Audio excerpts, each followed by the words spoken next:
Em xin kính chào hết thảy các quý khách hàng đang theo dõi kênh YouTube của nhạc cụ Hà Thu. Thì chiều hôm nay em muốn giới thiệu cho tất cả mọi người cùng xem dòng đàn Yamaha PSR 630. Dòng đàn này thì hiện nay học viên đang tập. Tình trạng đàn thì cũng còn tương đối đẹp.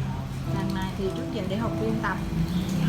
Cây đàn này khá là bền, bàn phím trắng sáng theo thời gian, âm thanh rất là hay.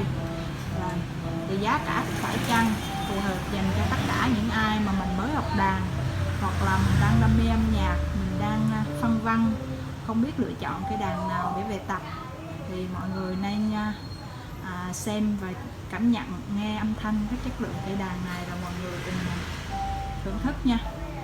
Rồi con đánh đi con.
Mọi người muốn mua cây đàn này thì vui lòng liên hệ trực tiếp số điện thoại 0979 93 97 90.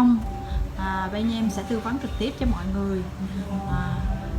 Đàn thì có tặng kèm đầy đủ phụ kiện, chân đàn, bao da, cục nguồn, giá để bài hát, kèm theo cuốn hướng dẫn học đàn ha. Rồi thì mọi người có thể đến trực tiếp cửa hàng tại quận 12. Xin cảm ơn mọi người. Mọi người trong các video clip tiếp theo.